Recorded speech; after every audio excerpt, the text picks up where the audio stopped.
स्वस्तानी व्रत कथाको प्रारम्भमा गरिने स्तुति पुष्पाञ्जली। हातमा चोखो फुल लिएर श्रोताले नमस्कार गरिरहनु र कथावाचकले यो पुष्पाञ्जली मन्त्र पढ्नु।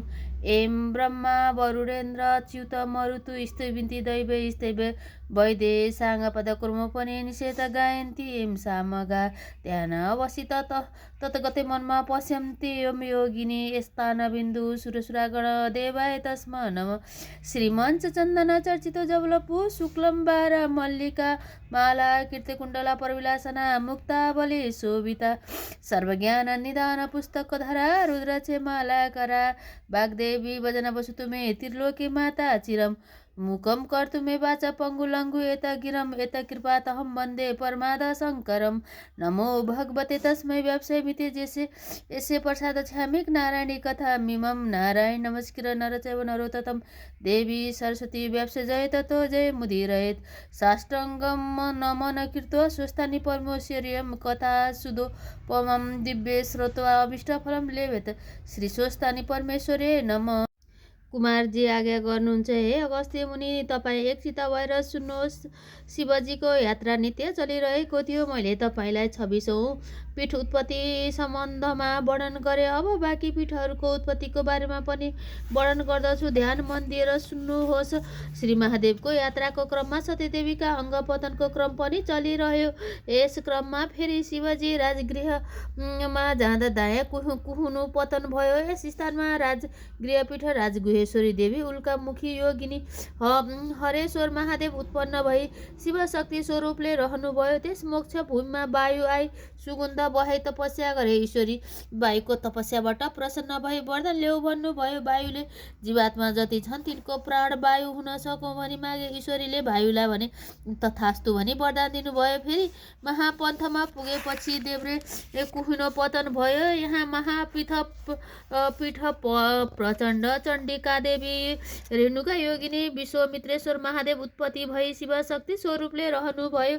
त्यस पुण्य भूमिमा अप्सराहरू आई नाचगाना सहित गरी तपस्या गरे। ईश्वरी प्रसन्न भई अप्सराहरूलाई वरदान ल्याऊ भन्नुभयो। अप्सराहरू इन्द्रादि देवताहरूलाई मोह गर्न सकौँ भनी वर मागे। ईश्वरले तथ्यासु भनी वरदान दिनुभयो। फेरि कोहलपुरमा आइपुगेपछि सत्यदेवीको उदर पतन भयो। यसले कोलापुरपीठ महालक्ष्मी देवी नन्दा योगिनी शमशानेश्वर महादेव उत्पत्ति भई शिवशक्ति स्वरूपले रहनुभयो। त्यस पुण्य भूमिमा गरुड आई रत्नादि फलफुलहरू चढाई पूजा गरे। ईश्वरी यसबाट प्रसन्न भई वरदान ल्याऊ भन्नुभयो। ईश्वरीसँग गरुडले नागहरू मेरा आहारा हुन् भनी मागे। ईश्वरीले तथास्तु भनी वरदान दिनुभयो। फेरि एकापुरमा पुगेपछि दाहिने घुँडो पतन भयो। यस एकापुर पीठ साधोच्छ देवी सुकुम्बा योगिनी उत्मतेश्वर महादेव उत्पत्ति भई शिवशक्ति स्वरूपले रहनुभयो। त्यस पवित्र भूमिमा शिलाहरू आई तपस्या गरे। ईश्वरी प्रसन्न भई वरदान ल्याऊ भन्नुभयो। शिलाहरूले वरदान माग्दै भने, हे ईश्वरी, हामीलाई देवताको भावना गरी मनुष्यले पूजा गर्दा हामीमा भावानुसारका देवताहरूको वास होस्। ईश्वरीले तथ्यास्तु भनी वरदान दिनुभयो। फेरि ओमकारेश्वरमा पुगेर माथिल्लो ओठ पतन भयो। यसले गर्दा त्यहाँ ओमकार पीठ मातृका देवी पूर्णधारी योगिनी सन्तानेश्वर महादेव उत्पत्ति भई शिवशक्ति स्वरूपले रहनुभयो।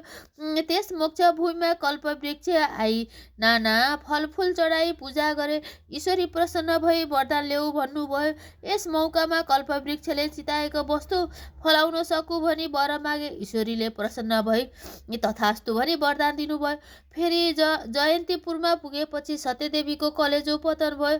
यहाँ जयन्तीपुर पीठ जयन्ती देवी खेचरा योगिनी कल्पेश्वर महादेव उत्पत्ति भई शिवशक्ति स्वरूपले रहनुभयो। त्यस सिद्ध भूमिमा तुलसी कुश आई तपस्या गरे। ईश्वरी प्रसन्न भई वरदान ल्याऊ भन्नुभयो र तुलसी कुशले स्वर्ग मर्ते पाताल तिनै लोकका जनताले हामीलाई मानुन् र पूजाहरूमा हाम्रो प्रयोग होस् भनी वर मागे। ईश्वरीले तथ्यास्तु भनी वरदान दिनुभयो। फेरि उज्जैनमा पुग्दा सत्यदेवीको रगतको डल्लो पतन भयो। यसका प्रभावले उज्जैन पीठ महाकाली देवी लालज्य हा योगिनी झङ्केश्वर महादेव उत्पत्ति भई उत्पत्ति भई शिवशक्ति स्वरूपले रहनुभयो। त्यस सिद्ध भूमिमा हिमालय पर्वत आई तपस्या गरे। यस तपस्याबाट ईश्वरी प्रसन्न भई वरदान ल्याऊ भन्नुभयो र हिमालय पर्वतले देवता दैत्य मनुष्य सबैलाई मोक्ष दिन सकु भनी वर मागे। ईश्वरीले तथास्तु भनी हिमालय पर्वतको इच्छा अनुसार वरदान दिनुभयो। फेरि चरित्रपुरमा पुग्दा सत्यदेवीको दाहिने करङ पतन भयो। यस प्रभावबाट चरित्रपुर पीठ सुवर्णेश्वरी देवी चित्रबडा योगिनी वायव्येश्वर महादेव उत्पत्ति भई शिवशक्ति स्वरूपले रहनुभयो। त्यस पुण्य भूमिमा योगिनी गण आई तपस्या गरे। ईश्वरी प्रसन्न भयो। योगिनी गणलाई वरदान ल्याऊ भन्नुभयो। योगिनी गणहरूले हामीलाई स्मरण गरी सम्पन्न गरेको यज्ञ सिद्ध होस् भनी वर मागे। ईश्वरीले तथास्तु भनी वरदान दिनुभयो। फेरि अङ्ग पतनका क्रममा छिरिकापुरमा गई सत्यदेवीको बाँकी भुँडी पतन भयो। त्यहाँ छिरिकापुर पीठ युज्ञाधादेवी कलङ्का योगिनी सहस्र नेत्रेश्वर महादेव उत्पत्ति भई शिवशक्ति स्वरूपले रहनुभयो। त्यस मोक्ष भूमिमा मातृकागण आई नाना उपचारले पूजा गरे। ईश्वरी प्रसन्न भई वरदान ल्याऊ भन्नुभयो। त्यस शुभ अवसरमा मातृकागणले आफ्ना स्थानको मालिक हुन पाऊ भनी वरदान मागे। ईश्वरीले तथास्तु भनी वरदान दिनुभयो। फेरि हस्तिनापुरमा पुग्दा दाहिने कुम पतन भयो। त्यसैले हस्तिनापुर पीठ चण्डेश्वरी देवी कोटराक्षी योगिनी मुस्खारेश्वर महादेव उत्पत्ति भई शिवशक्ति स्वरूपले रहनुभयो। त्यस पुण्य भूमिमा सुदर्शन चक्र आई तपस्या गरे। त्यस तपस्याबाट ईश्वरी प्रसन्न भई वरदान ल्याऊ भन्नुभयो। सुदर्शन चक्रले पनि शत्रुहरूको संहारकर्ता हुन पाऊ भनी वरदान मागे। ईश्वरीले तथास्तु भनी वरदान दिनुभयो। फेरि सत्यदेवीको अङ्ग पतन हुँदै जाँदा उडियान जगन्नाथपुरीमा पुगेपछि नाभि स्थान पतन भयो। यसरी नाभि स्थान पतन भएपछि त्यहाँ उडियाना पीठ विमला देवी पिङ्गलाक्षी योगिनी यज्ञेश्वर पातालेश्वर महादेव उत्पत्ति भई शिवशक्ति स्वरूपले रहनुभयो। त्यस सिद्ध भूमिमा हनुमान आई नाना फलफुल चढाई कुदी खेली पूजा गरे। यसरी हनुमानको पूजाबाट प्रसन्न भई वरदान ल्याऊ भन्नुभयो। हनुमानले रामचन्द्रको सेवक भई लङ्का दाह गर्न सकु भनी मागे। ईश्वरी प्रसन्न भई तथास्तु पनि वरदान दिनुभयो। फेरि प्रयाग इलाहाबादमा गई फोक्सो पतन भयो। यसकारण प्रयागपीठ सुन्दरी देवी सिंह प्रजङ्घा योगिनी महेन्द्रेश्वर महादेव उत्पत्ति भई शिवशक्ति स्वरूपले रहनुभयो। त्यस पुण्य भूमिमा विष्णुका 10 अवतार आई तपस्या गरे। ईश्वरी प्रसन्न भई वरदान ल्याऊ भन्नुभयो। 10 अवतारले सत्य तेत्रा द्वापर कली चारै युगमा दैत्य संहार गर्न सकौँ भनी वरदान मागे। ईश्वरीले विष्णुका 10 अवतारलाई पनि तथास्तु भनी वरदान दिनुभयो। श्री महादेवले यात्रा गर्दै रहने क्रममा विश्वमा गई सत्यदेवीको मृगौला पतन भयो। त्यसको प्रभावले विश्वपीठ झङ्केश्वरी देवी झङ्काली योगिनी कुण्डलेश्वरी महादेव उत्पत्ति भई शिवशक्ति स्वरूपले रहनुभयो। त्यस सिद्ध भूमिमा विश्वकर्मा आई चित्र विचित्रका देवालयहरू बनाई तपस्या गरे। विश्वकर्माको तपस्याबाट ईश्वरी प्रसन्न भई वरदान ल्याऊ भन्नुभयो र विश्वकर्माले मेरो कृति सत्य तेत्रा द्वापर कली चारै युगमा स्थिर होस् भनी वर मागे। ईश्वरले विश्वकर्मालाई तथास्तु भनी वरदान दिनुभयो। फेरि मायापुर हरिद्वारमा गई फियो पतन भयो। त्यस स्थानमा मायापुर पीठ मायादेवी चञ्चला योगिनी तपस्येश्वर महादेव उत्पत्ति भई शिवशक्ति स्वरूपले रहनुभयो। त्यस तपोभूमिमा चतुर्खष्टी शिवलिङ्गी आई जप ध्यान आदिले भक्ति पूजा गरे। ईश्वरी प्रसन्न भई वरदान ल्याऊ भन्नुभयो। चतुर्खष्टी लिङ्गले स्वयम्भू ज्योतिर्लिङ्ग हुन सकौँ भनी वर मागेपछि ईश्वरीले तथास्तु भनी वरदान दिनुभयो। यस्तै प्रकारले मलागिरी श्रीशैलमा गई बायाँ कुम्पतन भयो। यसका प्रभावले मलागिरी पीठ मालिका देवी कोकुरा योगिनी उत्पन्नेश्वर मालिका अर्जुन महादेव उत्पत्ति भई शिवशक्ति स्वरूपले रहनुभयो।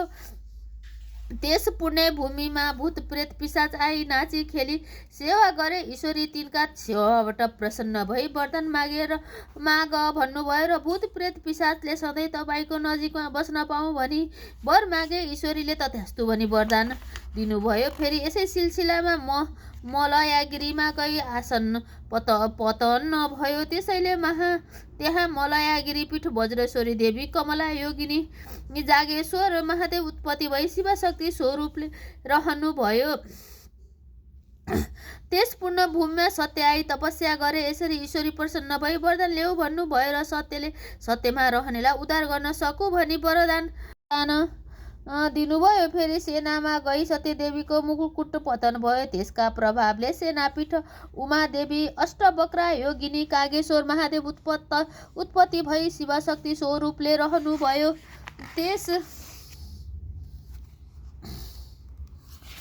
त्यस पुण्य भूमिमा आदित्यादि नवग्रहले आई तपस्या गरे। ईश्वरी प्रसन्न भई वरदान ल्याऊ भन्नुभयो र आदि इत्यादि नवग्रहले हानि लाभको अधिकार पाऊ भनी वर मागे। ईश्वरीले तथास्तु भनी वरदान दिनुभयो। एवं प्रकारले फेरि मेरुगिरीमा गई सूची स्थान पतन भयो। त्यस स्थानमा मेरुगिरी पीठ पूर्णादेवी कपालिनी योगिनी जिम्नाहापतेश्वर महादेव उत्पत्ति भई शिवशक्ति स्वरूपले रहनुभयो।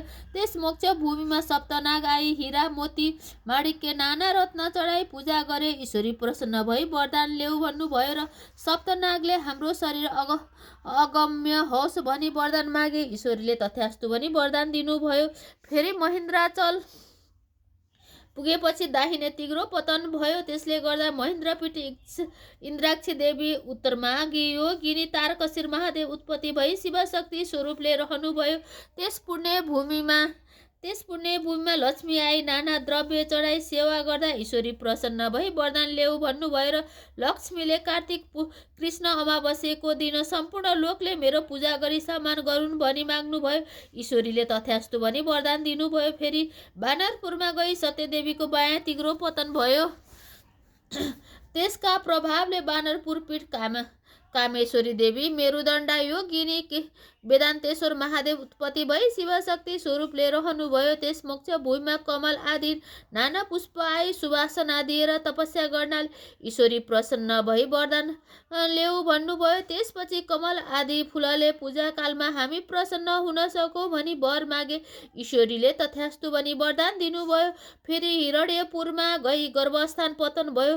त्यहाँ हिरण्यपुठ नवरत्नेश्वरी देवी त्रिपुरेन्द्र योगिनी नारदेश्वर महादेव उत्पत्ति भई शिवशक्ति स्वरूपले रहनुभयो। त्यस पुण्य भूमिमा सरस्वती आई अनेक स्तुति गर्दा ईश्वरी प्रसन्न भई वरदान ल्याऊ भन्नुभयो र सरस्वतीले जीवात्मा जति छन् तिनका बोलीमा मेरो बास होस् भनी माग्दा ईश्वरीले तथास्तु भनी वरदान दिनुभयो। फेरि महालक्ष्मीपुरमा गई बायाँ करङ पतन भयो। त्यस स्थानमा लक्ष्मीपुर पीठ कमलाक्षी देवी दिगम्बरा योगिनी त्रिकुटेश्वर महादेव उत्पत्ति भई शिवशक्ति स्वरूपले रहनुभयो। त्यस सिद्धभूमिमा अष्टसिद्धि आई योग मार्गले तपस्या गरे। ईश्वरी प्रसन्न भई वरदान ल्याऊ भन्नुभयो र अष्टसिद्धिले हामी अमर हुन पाऊँ भनी वरदान मागेकाले ईश्वरीले तथास्तु भनी वरदान दिनुभयो। फेरि उद्यान उमेशपुरमा पुगेपछि सत्यदेवीको नितम्बसहित मेरुदण्डको तल्लो भाग पतन भयो। त्यस स्थानमा उद्यानपीठ त्रिपुरेश्वर देवी सुशङ्करा योगिनी भैरवेश्वर महादेव उत्पत्ति भई शिवशक्ति स्वरूपले रहनुभयो। त्यस आनन्द भूमिमा मेघ आई मानसिक उपचारले पूजा गर्नाले ईश्वरी प्रसन्न भई वरदान ल्याऊ भन्नुभएपछि भन्नुभएपछि मेघले संसारलाई जल दान दिई उद्धार गर्न सकु भनी वर मागे। ईश्वरीले तथास्तु भनी वरदान दिनुभयो। एवं प्रकारले अङ्ग पतन हुँदै गर्दा छत्र छायामा पुगेपछि सत्यदेवीको शरीर शेष रहेका सम्पूर्ण अङ्गहरू पतन भए। त्यसरी समस्त अङ्गहरू पतन भएको त्यस स्थानमा छाया छत्रपीठ छत्रेश्वरी देवी सुशोकोराद योगिनी पिचासेश्वर महादेव उत्पत्ति भई शिवशक्ति स्वरूपले रहनुभयो।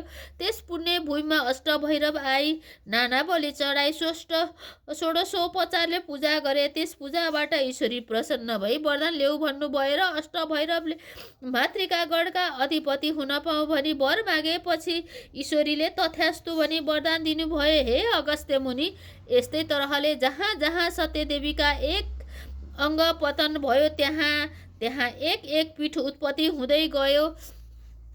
यी सबै पीठहरूको सङ्ख्या 7.5 कोटी रहेको छ। त्यसमध्ये 500 पीठको मात्र दर्शन गरे पनि इच्छा सिद्धि हुन्छ र सम्पूर्ण पाप नाश हुन्छ। तर तीमध्ये 51 पीठहरू प्रमुख मानिन्छन्। मनुष्य भएर जन्म भई 51 पीठमा एक पीठको पनि दर्शन गर्न सकेन भने त्यसको जन्म व्यर्थ हुन्छ भनी चतुर्मुख ब्रह्माले आज्ञा गर्नुभएको छ। इति श्री स्कन्द महापुराणे महेश्वर खण्ड अन्तर्गत केदार खण्डे महाग महात्म्य कुमार अगस्त्य संवादे श्री स्वस्तानी परमेश्वराय व्रत कथाए पीठोत्पत्ति नामो 10मो अध्याय। श्री उमा महेश्वराभ्याय नमो नमः।